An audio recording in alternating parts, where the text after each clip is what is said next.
Well, hello everyone, it's Rita Nurmaliza and welcome back to my channel.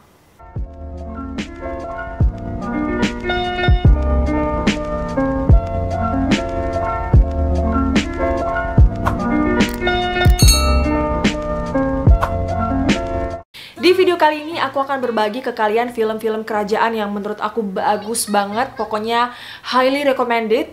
Buat kalian yang males baca buku sejarah, nah kalian tinggal nonton film ini aja guys. Ini filmnya bagus banget karena semuanya udah aku tonton, makanya aku berani untuk merekomendasikan ini ke kalian. Oke, ini aku jamin tuh pas banget ya buat kalian semua, apalagi saat kita kebanyakan di rumah ini gitu kan. Jadi kita punya banyak waktu luang, suka bingung mau ngapain, mau masak udah, mau nyuci baju udah, mau mengerjakan pekerjaan rumah semuanya sudah, mau bikin PR sudah, ya kan? Dan mau ngapain lagi ya, mau nonton film, kadang bingung mau nonton film apa. Nah, worries no more. Oke, ini kebanyakan intronya ya. And by the way, kalian jangan khawatir, aku tidak akan spoiler di video ini. Aku hanya akan membacakan sinopsisnya saja dan juga kasih tahu genre-nya apa, durasinya berapa lama, kayak gitu ya. Jadi jangan khawatir, aku nggak bakalan spoiler.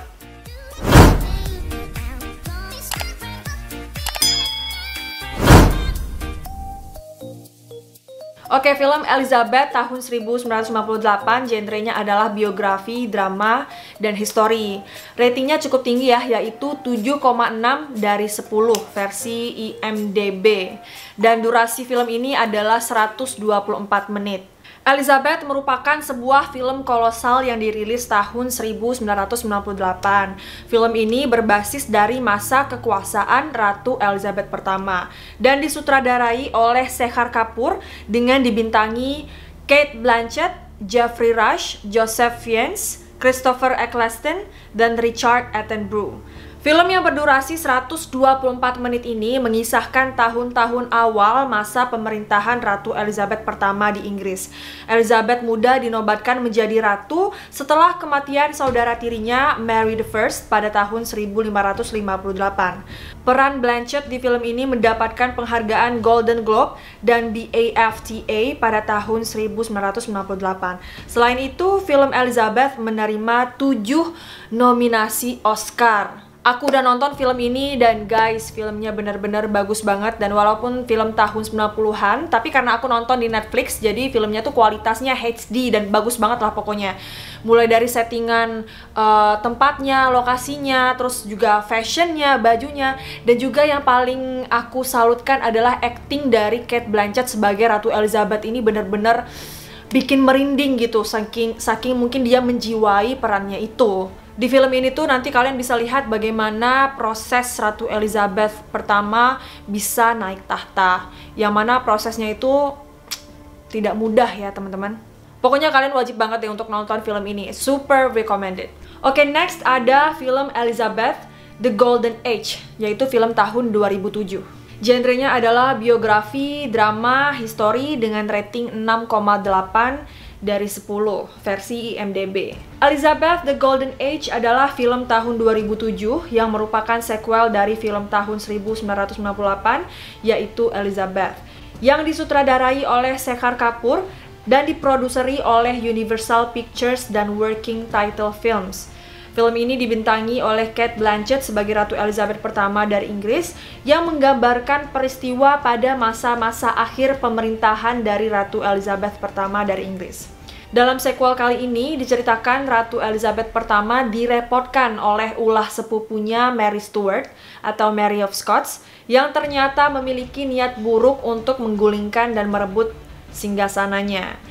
Demi merealisasikan misi buruk ini, sang sepupu bahkan berkonspirasi dengan penguasa Spanyol, yaitu Raja Philip II, yang dikenal memiliki kekuatan armada laut yang besar dan disegani juga berambisi untuk mengkatolikkan seluruh dunia, termasuk Inggris. Nah, kalau kalian udah selesai nonton film Elizabeth yang 1998, kalian harus lanjut ke Elizabeth The Golden Age ini, karena memang sebagus itu teman-teman. Scene favorit aku di film The Golden Age ini waktu Elizabeth ini merasa dilema gitu untuk mengeksekusi sepupunya yaitu Mary of Scots. Pokoknya kalian harus nonton, oke? Oke, film selanjutnya adalah The Countess, film tahun 2009. Aku yakin teman-teman kayaknya banyak yang udah nonton ya film ini karena memang sangat terkenal, dan juga kisah Elizabeth Bathory ini sering diceritakan oleh orang-orang termasuk aku, dan alhamdulillah aku diberikan kesempatan untuk datang langsung ke Kastil Elizabeth Bathory di Slovakia. Sangat campur aduk sekali perasaan aku waktu mengeksplor Kastil Elizabeth Bathory saat itu. Campur aduknya luar biasa. Sedih karena mengingat sejarahnya yang kelam, terus juga takut karena di sana tidak ada orang, dan juga agak senang juga sih. Senangnya karena mungkin dari dulu aku pengen banget ke tempat itu. But anyway, kita nggak membahas itu sekarang, kita bahas filmnya. Film ini genrenya adalah drama atau thriller. Ratingnya sendiri adalah 6,2 dari 10 versi IMDb. The Countess merupakan salah satu film legendaris dari bangsawan Elizabeth Bathory. Film ini adalah film ketiga yang disutradarai oleh Julie Delpy dan diproduksi oleh X Film International. Film ini dibintangi oleh Julie Delpy sendiri sebagai Elizabeth Bathory. Film ini diproduksi dengan indah dan penuh cinta, dengan sinematografi yang keren dan sangat terbawa dalam suasana di dalam dan di luar istana. Film The Countess ini merupakan salah satu versi legendaris dari Elizabeth Bathory atau Countess Elizabeth Bathory d'Este. Ia adalah seorang bangsawan dari Hungaria yang juga dikenal sebagai The Blood Countess atau Countess Dracula karena telah menghabisi 500 lebih wanita muda. Cuman yang aku kurang suka dari film ini adalah dia tidak terlalu menonjolkan sisi kekejamannya Elizabeth Bathory, melainkan di film ini tuh lebih menonjolkan sisi kisah percintaan antara Elizabeth Bathory dengan kekasihnya yang lebih muda. Jadi itu aja sih. Mungkin karena aku terlalu terpaku dengan Elizabeth Bathory, wanita terkejam sepanjang sejarah. Jadi aku kayak expect kalau film ini tuh bakal menunjukkan sisi kejam dan sadisnya Elizabeth Bathory dan menunjukkan sisi tersebut secara detail di film ini, tapi ternyata enggak. Tapi meskipun begitu, film ini masih sangat layak lah untuk ditonton, masih sangat-sangat layak sekali ya. Ratingnya aja juga udah cukup bagus. Oke, next ada film The Other Boleyn Girl tahun 2008, yaitu genrenya drama dan romance. The Other Boleyn Girl adalah film drama sejarah romantis pada tahun 2008, disutradarai oleh Justin Chadwick. Skenario oleh Peter Morgan, diadaptasi dari Philippa Gregory's 2001 novel dengan nama yang sama. Film ini dibintangi oleh Natalie Portman sebagai Anne Boleyn, Scarlett Johansson sebagai Mary Boleyn, dan Eric Bana sebagai Henry VIII. Film yang berdurasi 115 menit dan diproduksi oleh BBC Films ini menghabiskan anggaran sebanyak 35 juta US dollar dan mendapatkan keuntungan sebanyak 80,7 juta US dollar. Sebenarnya film ini mendapatkan kritik dari sejarawan yaitu Alex von Tunzelman. Dia mengatakan bahwa penggambaran keluarga Boleyn dan Henry VIII adalah kesalahan yang faktual. Film The Other Boleyn Girl ini adalah kisah fiksi tentang kehidupan aristokrat abad ke-16 Mary Boleyn dan saudara perempuannya Anne Boleyn, yang menjadi istri kedua raja yang bernasib sial. Oke, pokoknya intinya film ini tuh tidak berdasarkan sejarah yang aktual lah tentang Anne Boleyn ya. Jadi kayak lebih ke fiksi aja. Tapi karena pemain filmnya keren-keren ya, yaitu Natalie Portman sama Scarlett Johansson, jadi film ini tuh bagus banget. Oke, next ada film Mary Queen of Scots, yaitu film tahun 2018 dengan genre drama atau history. Ratingnya adalah 6,3 dari 10 versi IMDb. Film Mary Queen of Scots berlatar pada tahun 1569. Mary Stuart merupakan seorang yang karismatik dan penuh semangat. Ia diangkat menjadi ratu pada usia 16 tahun dan menjadi janda pada usia 18 tahun. Awalnya Mary Stuart kokoh tidak ingin menikah lagi. Kemudian ia kembali ke tempat asalnya yang berada di Skotlandia untuk merebut kembali tahtanya. Namun saat itu Skotlandia dan Inggris jatuh di bawah kekuasaan Ratu Elizabeth pertama yang merupakan sepupu dari Mary. Ratu Mary bertekad untuk memerintah dan menegaskan klaimnya atas tahta kerajaan, hingga akhirnya terjadi persaingan di antara Ratu Mary dan Ratu Elizabeth. Keduanya mengalami pengkhianatan, pemberontakan, dan juga persekongkolan yang dapat membahayakan tahta keduanya. Nah, buat kalian yang sangat mengidolakan Ratu Mary, Queen of Scots, maka kalian wajib banget untuk nonton film ini. Aku jamin film-filmnya tuh nggak bakalan bosan, pokoknya seru ya.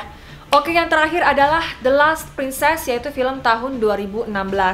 Genrenya yaitu action, biografi, dan drama. Ratingnya 6,9 dari 10 versi IMDb. Saat penayangan pertama The Last Princess di box office pada 3 Agustus 2016, film ini berada di urutan ketiga. Tetapi selama akhir pekan 5-7 Agustus naik ke posisi pertama di box office.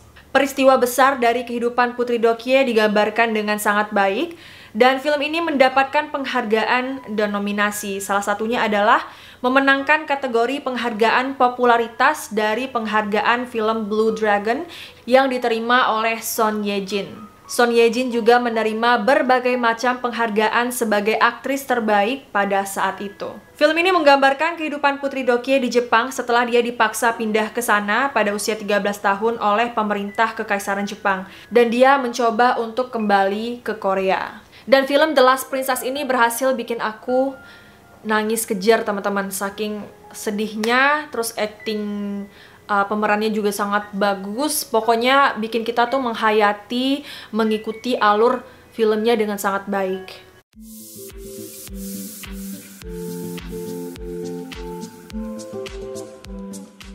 Nah, itu dia 5 rekomendasi film tentang sejarah dari aku. Ya, pastinya semua film tersebut sudah aku tonton, makanya aku berani untuk merekomendasikan film-film itu ke kalian. Pokoknya filmnya gak bakalan bikin kalian bosen, terus juga bakal bikin pikiran kita itu jadi terbuka. Pokoknya highly recommended. Oke, itu aja untuk video kali ini. Thank you so much for watching. Kalau kalian suka video ini, make sure to like, comment, share, subscribe, and turn on post notifications supaya kalau aku upload video baru, kalian tidak ketinggalan. Kalau kalian punya request untuk aku bahas cerita yang lain, silahkan komen aja di bawah atau DM aku di Instagram @rita.nurmaliza atau Rita Nurmaliza Official. Yang pastinya karena banyaknya permintaan dari teman-teman semua, nanti request kalian akan aku lihat-lihat dulu mana cerita yang bisa aku bawakan, mana yang belum bisa aku bawakan. Jadi harap bersabar ya. Anyway, thank you so much for watching. I love you all so much and I'll see you in my next video. Bye!